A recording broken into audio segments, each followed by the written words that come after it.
Hi, CistReactZ. How you doing? Did you know that 70% of you guys are not subscribed? Also, did you know that I am living in those 70%'s walls right now, and if you want me to stop, you'll hit that subscribe button?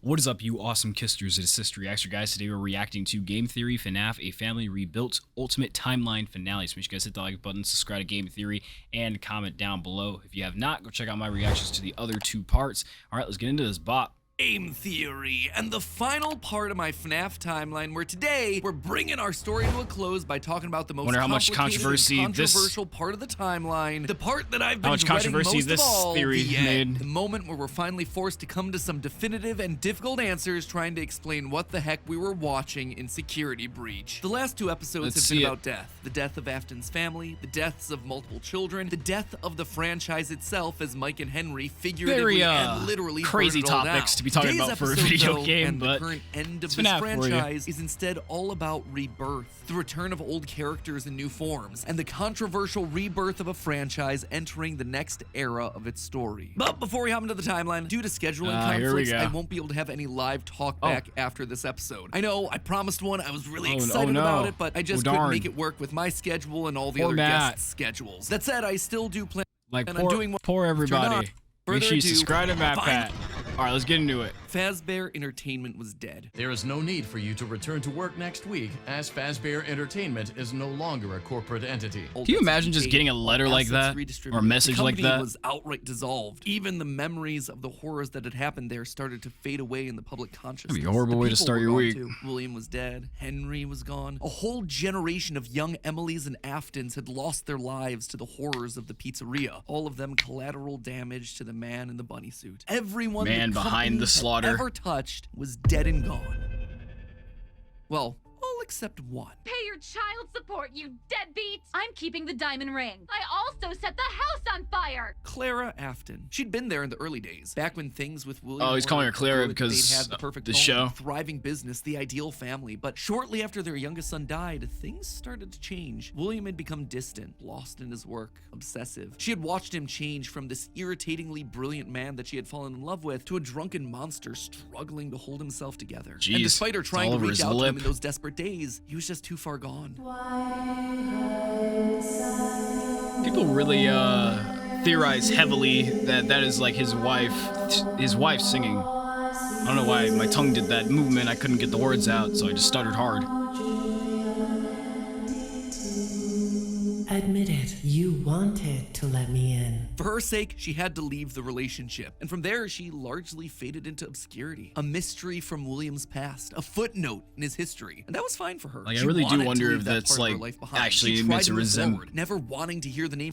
I couldn't get the word out. I wonder if Ballora is actually meant to represent Clara Afton, as we're calling her. Freddy Fazbear again, a time defined by mistakes and broken promises. But then, the paperwork started to arrive. As Fazbear Entertainment began to close as a corporate entity, suddenly her mail was flooded with notifications, requests, obligations. She had been there since the beginning, helping William in the early days of his business, and now, as a shareholder and sole living member of the Afton family, all copyrights and trademarks of both Afton Robotics and Fazbear Entertainment passed on to her. Memories of this past life that she had long left behind. Looking at the that'd be just crazy to just get all that. Memos, she felt old wounds begin to reopen. The regret of the happy family that had been torn away from her. William had always been brilliant. That's what had attracted her to him in the first place. But he'd also been too blinded by my designs, my OC do not steal. Jealous, too petty, too unable to actually see a bigger picture. But now, holding the paperwork that contained decades of heartbreak and trauma, she realized it was her turn. She was holding the power. This was her chance. And one thought resonated in her head. I will put them back together. I will put them all back together. She would not be the William's one wife to rebuild this being family, the one rebooting the series of that shattered life, to reclaim the kids not her being the bigger villain in the background. Looking at William's work now laid out before her, she knew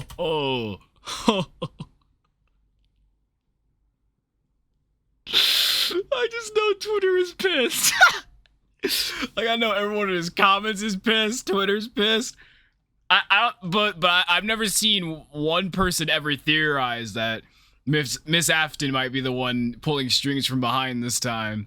So this is definitely a unique theory. Knew that he had been onto something, collecting remnant, robotic humanoids, digital conscience transference. The pieces were all in place. They were just safe to scattered, say no one took this one fragmented. sitting It was down. almost like there were too many ideas going in too many different directions. It was such an important idea that she reiterated that point to herself. There were too many ideas going in too many different directions. That said, there had to be a way to save it all. She just needed to put it all back together. But how? To rebuild her family, she would first need to rebuild the franchise that had stolen them away from her. With ownership over the characters, their licenses, the technology patents, and the Fazbear name, she converted the corporation back to an LLC, a structure for smaller businesses that are usually family-owned. The irony was fitting. From This there, is starting to she sound would interesting, though. Remnant. I ain't gonna lie to you. Lots of it. Remnant was the key. Clearly, starting in the to later sound years of crazy. his life, William had been using Circus Babies Entertainment and Rentals as a remnant farm, sending robots to kids' birthday parties in the Or a hopes of slaughterhouse. nabbing bits of the stuff here and there. But clearly, it wasn't enough. He had, what, like 4, maybe 5 animatronics going out every week? No. It was a decent idea, but to get the remnant they required... But I forgot, like, how does getting remnant work? Doesn't he, like, burn the haunted metal and then the ghost stuff is remnant that comes out of the metals? Am I right? Just burning haunted animatronics? It needed scale. Dozens, hundreds of animatronics all out there. If that's the all case, wouldn't there be gathering tons of from remnant unsuspecting after the customers. fire But to do and that would security- require I mean, help, something FNAF 6? William would never ask for. William had kept everything in-house. His obsession with control limited Oh, him. no. Clara, though, she wasn't nearly that precious. A plan like this required partners, people outside of Fazbear to do the heavy lifting. So she contacted a mid-sized delivery company, DLZ Shipping Solutions, to help build replicas I've of all seen the that name in original Security animatronics. Breach. And with meal delivery apps being all the rage, why not an animatronic delivery service? Order one to celebrate your birthday, your Halloween party. How about a 4th of July picnic? We'll invite Liberty Chica and 4th of July Freddy on over. She would make sure that they made skins for every occasion. Chocolate Bonnies for Easter, Shamrock Freddies for St. Patrick's Day, Dia de los Muertos Chicas. And thus, Jesus, the Fazbear they had a Funtime Dias de los service Muertos was Chica? born. That's right. With the Hope I Fazbear said that Fun right. Time service, you'll never be alone again. You'll always have someone watching your back. Was it ridiculous? Absolutely. Was it a sellout? Pff, no doubt. It was exactly the sort of Not only thing did she that rebrand, William she got would have Markiplier to hated, do it but for her. It needed to be done to get enough remnant. Normally, the novelty of ordering an animatronic wore off after like what, 1, maybe 2 times? But with new skins believe for new Markiplier's holidays, canon. suddenly you had I yourself love an that. animatronic perfect for every occasion. It would keep people hooked. It would keep them ordering the latest and greatest that Fazbear Entertainment LLC had to offer. And all the while, they'd be collecting and returning the remnant back to her. In a word, it was brilliant. There was just one problem with it. No one trusted the Fazbear name. The company's brand was still mud in the public eye. No one would want Tainted, to hire cursed. animatronics from the restaurant franchise known for murdering children. Nothing kills a party quite like the threat of death, you know. So she needed to find a way to discredit the stories that had come before. She needed to win back Oh, the public's help wanted. affections, reactivate some nostalgia for the spooky stories of their childhoods. She needed a game. Multiple games, in fact. They lied to us. They lied to all of us. They told us that the whole point of this VR game was to undo the bad PR done by a rogue indie game developer. But that's not true at all. Those indie games were designed to conceal and make light of what happened. This isn't just an attempt to rebrand. It's an elaborate cover-up. Struggling game developers were a dime a dozen online, most working on their magnum opus between shifts at the Dollar General. So she found one. Steve just picked him out of obscurity, the right mix of desperate and doofus, willing to say and do anything for a couple Jeez. extra bucks. And he fell right Saying in all line, this with as Scott on the screen is expected, crazy. delivering stupid little things with dumb generic names like Mangle's Quest, Balloon Boy's Air Adventure, Five Nights at Freddy's. Bad gameplay with even worse graphics, but hey, they got the job done. People were suddenly talking about the clues inside of these things, searching for the hidden lore. They were actively making jokes about dead kids at pizzerias. Her husband's twisted history of serial murder had suddenly been reduced to a mere Nancy Drew mystery to be solved. Jeez, who made that effect? What the hell? Yo, nah, nah. MATPAT's editors are crazy. Plan What the hell? Worked. Freddy Fazbear The Outlier was Freddy more and- popular than ever. Things That's were crazy. going shockingly well. Her edit takeover and was so reboot of the detailed for no franchise reason. was full and complete. Suddenly infused with cash, she built the largest, most ambitious project yet, the Mega Pizzaplex. William had always been so visionary, but always thought so small scale. He was careful to a fault. Not her, though. She knew that this latest project needed to be big. It needed to be flashy. It needed to be a palace for children, a place that got people talking and checking Defeating out the the man latest behind in the slaughter's Fazbear wife products. just has So a with weird steady supply of spin in my remnant head. flowing in, it was finally time. The stage was set. It was time to get Don't to even her sound real goal, right. literally rebuilding a family. March, But it's like, it's how he's wording it. It kind of 2035. does start to The make first was sense, obvious. Prime kind of. child, her little boy, the one that was the first to get ripped away from her. She'd seen down in his bunker that William had gotten very close to replicating artificial humans using animatronic technology. And so that's exactly what she would do. Rebuild her boy from the ground up using robotic parts. His shaggy brown hair, his favorite striped shirt, even down to small details that no one would notice, like the band-aid on his left knee. William's research had even found ways of making animatronics that could bleed and process food, making them virtually indistinguishable from a typical human. He would never have any idea of what he actually was unless he was explicitly told. The only things that could possibly ruin the illusion were any overrides to his internal systems. If something were to, say, interfere with the cameras that he had in his eyes, or cause some sort of a core reboot to his hard drive, or x-ray his metallic bones, then yeah, he would be exposed. But otherwise, to the outside world, he was just your typical, normal human boy. She worked down in the bowels of the Pizzaplex, giving him life, but it was one thing to build him. It was another to Well, it's help him MATPAT remember Cook his in here. identity. He died so I'm a little young, scared so for him. early in their history that there was no preserved memories for him. And by the way, let me just say, like, I'm making jokes. Like, I understand the theory is just a theory, but not a lot of people do, and that's why I was laughing about how pissed off Twitter could get just hearing that the man behind the slaughter's wife might be out here rebooting the whole franchise and recreating her whole family. You know, I can only documentation that she imagine. could just download into his digital brain. So bit by bit, she trained him, forcing him to remember who he was. In a corner of the room, she even made a makeshift dinner table, a reminder of their happier days. The family recreated 2 brothers, a sister, a father, and the mother at the head of the table. The one in charge, the one in command, the one bringing all. So she of was the this one that tried to teach him in fruition. that But his sticky note progress room. was admittedly in his slower than eyes. she would have liked. At first, he could only communicate through simple ones and zeros, then rudimentary drawings and crude letters. But bit by bit, images of his past life started to come through. Balloons, colors, houses, Yellow. bears and faces, birthday parties. All for me. Gregory was alive.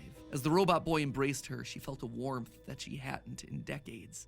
This was the joy that she'd been working towards. This was what it was all for. Her son, back in her arms again. The plan was working. She had to keep going. Next was William. If the family was truly going to be put together, she would need him. And she knew all exactly she where gotta he do was, is just in the find the ruins of bunny. that old Freddy Fazbear's pizza place where all right. Henry had trapped him. In fact, that's specifically why she insisted on building the Pizzaplex there over the sinkhole. It was the best place to hide what her true intentions were with the entire operation. Digging through the wreckage, she found. I don't know why I thought Matt was gonna say something like she made like a whole new William with a robot when there's no evidence that a man would have been made like that. Anyway, He was right for some where she reason I thought forgot him. Burn Trap. Seeing I don't know the why. putrid That's what shell I'm of trying the to say. Springtrap suit, though, was not something she was prepared for. The rotting corpse of William Afton was disgusting. Scorched flesh fused into the fur lining. Hollow black sockets where eyes once were. A smell that reeked of burned carbon and bloody iron. He was no longer flesh. It was just the tangled sinews of a creature that was once called. Surprised this human. dude How just far doesn't this just smell like brilliant ash, man like- had fallen. It was clear that her work was cut out for her on this. Surprised he doesn't Afton smell was like. practically lifeless. I'm surprised he Man smells may like not have been anything able else to die, but it was burned. about as close as you could Like- come.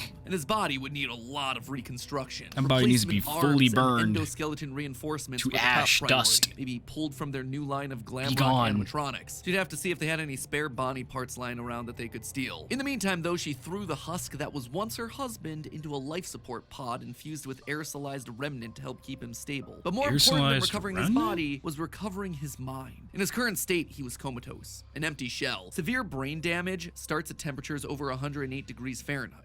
42 degrees Celsius, and years of repeated fires had burned his brain to goo. Gone was the brilliant, frustrating mind that had drawn her to him in the first place. But she had a plan. Unlike her darling boy Gregory, Afton I'm surprised there's even goo in there. It should just be gone. I don't know why William's still here, man. It's only a series of electrical connections after all, so why couldn't you replicate that in the form of a standard circuit board? In essence, you could create a digital consciousness. And one thing she knew about William, he was nothing if not cautious. A planner. Someone who had backup plans to his backup plans. And sure enough, there it was. Buried in piles of old animatronic CPUs, a record of Afton himself. But she needed someone to test it. Someone was I remember definitely this here during the in night. the It had to have been the client. lore in the They sent us games. that stuff in the first place with no explanation, told us to scan it. Can't said believe it this would man came expedite back the through a process so we game, wouldn't though. That's waste the program insane. in pathfinding ourselves. Bro escaped Unlike the purgatory other through a games that video you'd have made game. in the past, this one had a different purpose. This wasn't about PR, it was about getting William back up and running, spreading his virus to the masses. You acknowledge that Fazbear Entertainment is not responsible for accidental digital consciousness transference, real-world manifestations of digital characters. She hired a new developer, Real-world Silver manifestation of Parasol Games, digital to scan characters. the boards and bring her husband And into the nobody system. questioned Because that. of the immersive nature of VR, William's consciousness would be able to merge with the player, giving him a new body, a new agency. There was just one complication. Afton's hold wasn't as powerful as she had hoped. He wasn't able to gain complete control. The first trial run, Jeremy, was so desperate to escape from his grasp that he sliced his own face off with a paper shredder. Messy. Afton's followers were reluctant, to say the least. But it was the second attempt that looked like it had the potential to kill two birds with one stone. Enter Vanessa. Mrs. Afton wanted a surrogate daughter. Fanny Her arc. darling Elizabeth would have been a young woman at this point if she had lived. And Clara wanted someone who wasn't Elizabeth but could be just like her. Could she have just rebuilt her like Gregory? Sure, but she decided against it because she wanted an actual human mother-daughter connection. Well, that, and it would be redundant and narratively unsatisfying to have two robot kids in the same family. What could she say? William had put a lot of tools on the table for her to use, and she was planning on using them all. Plus, Like Elizabeth Ike had from always South been Park. so loyal to Daddy. It was time to give her a second chance, a true choice. And Vanessa seemed to be the perfect candidate to fill the role. Your dad's name was Bill. Your dad didn't play fair, did he? He used to make your mum look bad in court. He manipulated you. I know your mum after she lost the custody case. I was supposed to be a good girl. She started as a QA tester at Silver Parasol Games, the VR game development company that was part of her plan to bring back William. But more importantly, Vanessa checked all the correct boxes. Right age, blonde, green eyes with a fondness for flowers and the outdoors. In many ways, it was her daughter all over again. Except it wasn't just looks and personality. What really mattered was Vanessa's mind. Underconfident, coming from a broken home, motherless, able to be manipulated. Yes, she would do nicely. She would be the one to save dear old This is a Daddy, very just as brave the real theory so Elizabeth far. would have wanted. I ain't gonna lie to you. Make you proud, Daddy. Well, testing But the way VR he's game, making it William's connect is digital kinda- consciousness merged with Vanessa. Oh, sure, she fought, fragmenting kinda crazy. Afton's code into a series of tapes hidden across the game, trying to do web searches to regain control over her life, but it wasn't enough. She was weaker than Jeremy. She was a thrall that, despite occasional moments of lucidity, had to obey. And with Vanessa, it was a 2-for-1 deal. She was getting a daughter back while also bringing her husband one step closer to reactivation. She just had to make sure that Vanessa was headed the right way. The reborn Gregory was an expert hacker. Part of the benefits of being an Afton Why and does a he have robot. the So Clara had MLG him keeping shades tabs on? Vanessa, hacking into her emails and trailing her therapy sessions to ensure the future Elizabeth was falling in line. If any of the therapists started to ask too many questions, they were promptly dismissed from their position. Yeah, And dealt while with. Gregory kept tabs on Vanessa's personal life, Mrs. Afton made sure to clear a path for her professionally. With Silver Parasol's collapse at the hands of the anomaly, she then had the possessed Vanessa bring the contaminated circuit boards Definitely to not a DLZ box of circuit shipping, boards. the Fazbear Funtime service. More glitches, more Remnant, more Afton. But it was her last move that was the best. In a true masterpiece of poetry, she brought Vanessa over to be Chief Security Officer at the Pizzaplex. A true family tradition to don the hat and badge, and all it took was a recommendation from the top as well as some emails Are they marked always for deletion. security guards, Sure, too? Vanessa It's didn't have crazy. relevant experience for the job, but when it comes A directly family from job. the CEO, does it really of matter? making $100 per Husband, week. Son,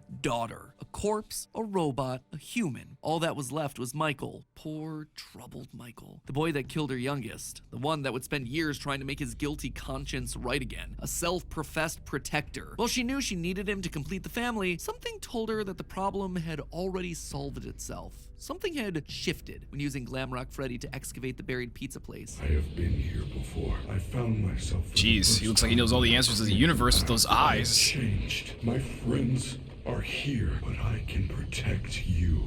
I am not me. Maybe it was the remnant that had coursed through Michael's veins. Maybe it was the spirit of Michael living on as a protector. But he was there, somewhere inside of Glamrock Freddy. She could feel it. And just like that, she'd won. She'd done it. Sure, there were still some kinks to work out, some final brainwashing of Vanessa, some corpses, some rehabilitation of William. you know? They were there. Finally, all together again under one roof. The Aftons reunited. A happy ending. And that's how it could have ended. That's how it should have ended, had it not been for a few unanticipated developments. For one, something was just wrong with the Pizzaplex. Almost as if the entire building was haunted, possessed. Puppet plushies hiding on ceilings, behind crates, places that they had no what's the earthly deal way with of that? belonging. Staff bots with greasy tears down their eyes, acting like they were being what ghost puppeteered is by doing some that? sort of a nightmare. Even their sounds had the echo of nightmares long past. It was as though a guardian spirit. I still can't believe I didn't notice the Nightmare Jones jump scare was in there. Around, it too Forgot what would video linger. first Only told me now, that. It wasn't just in one body, but it was in the essence of the building itself. She had seen stories of houses built on burial grounds getting possessed by angry spirits, but she'd never assumed that it could be real. Then again, in a world of living spirit metal and mind-controlling glitches, who was she to be so judgmental? The whole thing was ridiculous. Why would this be the line that she refused to cross? After all, the Pizzaplex was built over the burial ground of angry spirits. But it was the power cords that finally convinced her that something was wrong. Suddenly, these cords were striped black and white, like the security puppet from generations ago. The very foundations of this place, the materials and wires that constituted it, were rebelling against her, against the Aftons, against the quest to bring them all together again. And it was being helped by something else, something slithering through the building. Maybe they were connected, she couldn't be sure, but a blob of living wires could be heard oozing through the walls, stealing pieces and parts of the old animatronics showcased in Rockstar Row. How the She could only blob would come assume to that be it was a byproduct of all the remnant in they'd been MATPAT's collecting. eyes. From Afton's testing, she knew that both light and dark remnant existed, one of positive emotions and the other created from anger. Agony. Perhaps this. I swear, man, it's like, it's just like so weird, man, that I have to like remember that these things are in this series. Like, it was so easy to understand when it was just these kids want to get revenge on this guy wearing purple. Now we have to see that there's two types of soul energy that's good and bad, and glitches becoming real digitized. Man, it's so weird. Ria's history, a collection of the I never hatred expected still FNAF to take this housed inside route. these defunct endoskeletons and exosuits. As long as it was left alone, it seemed to be harmless. But if any Afton outside of Michael got too close, it would lash out wildly. Even young Gregory, looking to punish the family that had been complicit in its horrible creation. Little did she know, though, that Gregory should have been her biggest concern. That bringing the family together would have some unforeseen consequences. Gregory was normally the goodest of boys. She had literally built him that way. But lately, he'd been disappearing more and more often, disobeying her orders.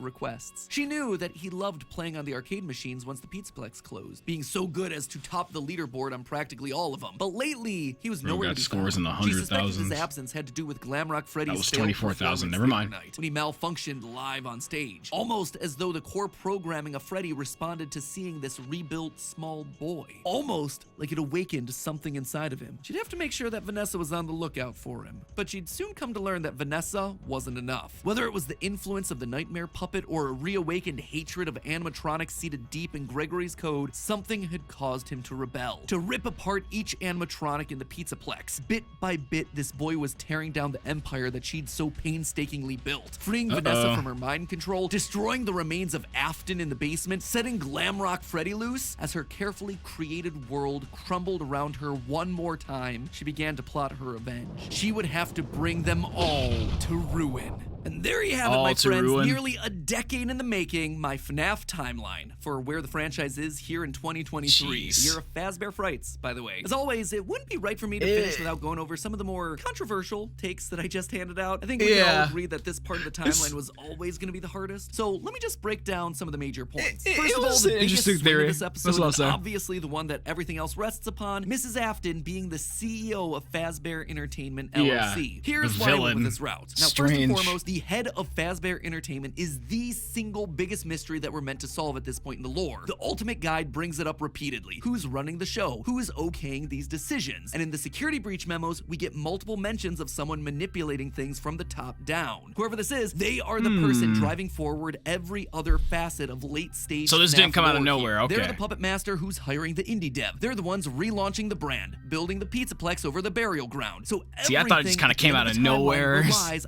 why I was a little worried. Singular answer. Now, as I see it, there are two possibilities here. One, an adult robot Elizabeth, like we see older versions of robot kids in the fourth closet, or Mrs. Afton. Could it be someone completely new to the franchise? Absolutely yes, but in a game with so many returning faces and repeating themes, it would be pretty random and arbitrary. So, between these two girl bosses, who then would it be? Well, Elizabeth always wants to please her daddy, so she'd be most likely wanting to bring him to life. But then, what's Vanessa's role in all of this? Vanessa is clearly meant to be a parallel for Elizabeth. Same hair, same eyes, similar backstories, but if the main goal is getting the Afton family back together, which seems to clearly be the case in Security Breach, then there's no need for Vanessa to be involved at all. We already have Elizabeth running the show. It would also mean that we suddenly have two robot kids running around, which feels narratively repetitive and quite frankly kind of dumb. Now look at Mrs. Afton. We know next to nothing about her outside of any clues that we can get from Immortal and the Restless and Bellora's song. But what her being head of Fazbear does is make every other piece of the lore fit. Suddenly, you can have one of every other type of character. One robot kid in Gregory, one brainwashed human in Elizabeth / Vanessa, That'd be one hell of a twist. OG corpse in William, and one It would be one hell of a twist animatronic in Mike. Narratively, it makes everything else cleaner. Legally, it's also the option that makes the most sense. As I call out in my narrative, she'd likely have some stake in the original company and all of its assets. So as Fazbear folds as a company, I'd suspect a lot of it would return back to her. But there was one clue that really sold me on this particular direction, and that was this right here, in the post-it room. The big lore central of Security Breach, a dinner table scene with the whole family, including the mother. And not only is she there, she is at the head of that table, the position of highest honor and responsibility. She is the one in charge, with William being relegated off to the side. That one scene shows that we have to include Mom in there somewhere, and the only place it makes sense for her to be is at the top. Now I guess if you were trying to make like some,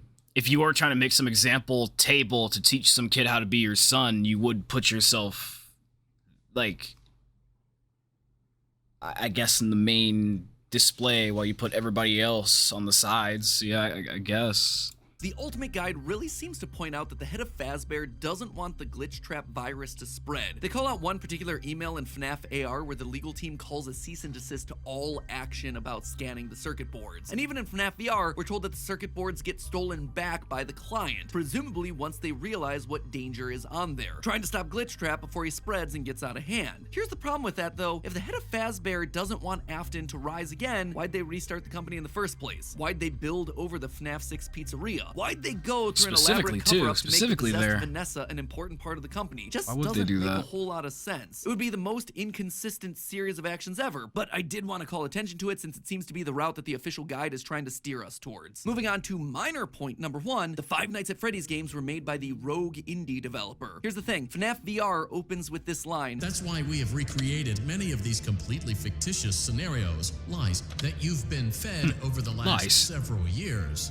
into a hilarious VR game. It's recreating the lies told to you by the indie developer. And since Help Wanted has direct recreations of FNAFs 1 through 3, it means the games must be part of the fabrications that this developer made up. Also, all of this is heavily implied in the story of the same name, Help Wanted and Tales of the Pizzaplex, hence FNAF 1 through 3, canon games within the lore of the series. Big swing number 2, the elephant, or ghost in the room, Charlie infecting the Pizzaplex. John from the channel FNAF has made some great findings about Charlie's influence over the Pizzaplex. The cables that looked like the striped arms of the puppet, the Nightmarion plushies that you find hidden across the Pizzaplex in weird places, the staff bots with creepy smiles and in your dreams written on the front. All of these things scream puppets. Plus, with the puppet mask not having tears in the blob, seems to imply that Charlie's spirit exists elsewhere. She is still in play, and she has an important role, especially in Gregory's post-it room. The doors to the post-it room in the game's code are called Charlie doors, and inside we see a bunch of lit up nightmare staff bot heads. Suspicious to say the least. The channel ID's Fantasy did a great— Why is something so, like, important and, like, kind of crazy sounding in the game files? Why does somebody need to, like, get out their PC magnifying glass to figure out crazy stuff like that. Like, great theory looking at it's the just like post-it how note. nowadays you have to read the books to understand the FNAF lore.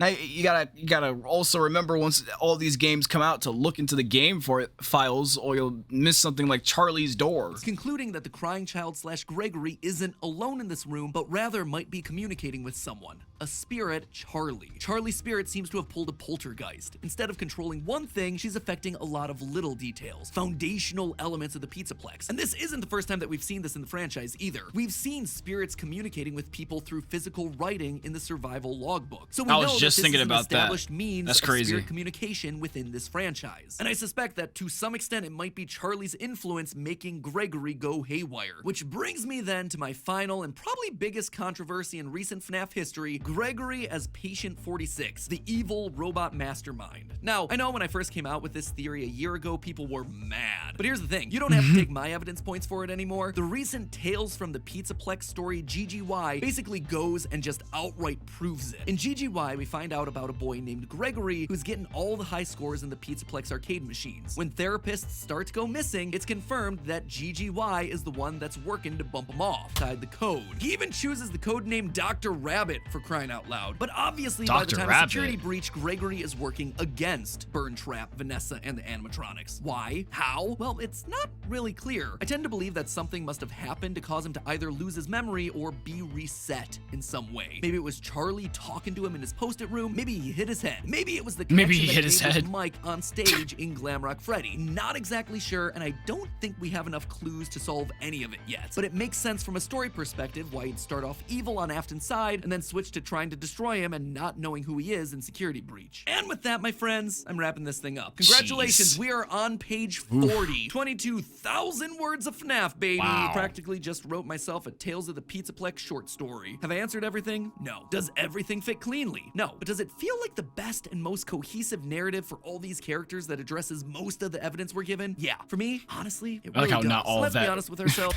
Like, I like how all of what he said for the last one wasn't like written there.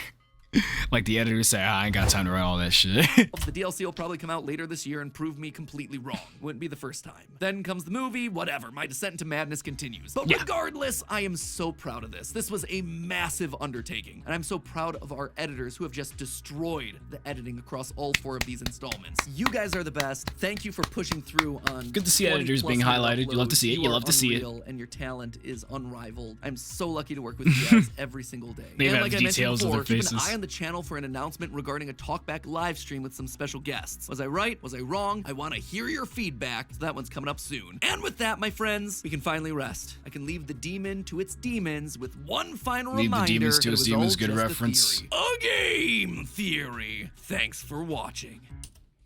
This one was certainly interesting. It was certainly interesting. Like, to me, he was definitely, and he still is when I say this, but he was definitely cooking with the first, what is this, the 4th one? So the first 3? Yeah. He was definitely cooking with the first 3 episodes. This one hit the tracks a little hard, so it's kind of crazy to see, or it's kind of crazy to think about, Miss Afton being the one actually behind the problems we have now. But it's like, when you think about it, and when you put all the stuff that he's put together for the theory together, hey, it could be Miss Afton. I don't know. We're just got to see till Ruin drops. But as per usual, like I say at the end of these theories, don't go harassing theorists. There's no point. It's just a theory, a literal game theory. So calm down, especially after this one. I know Twitter's gonna be on him. Hope MATPAT's okay.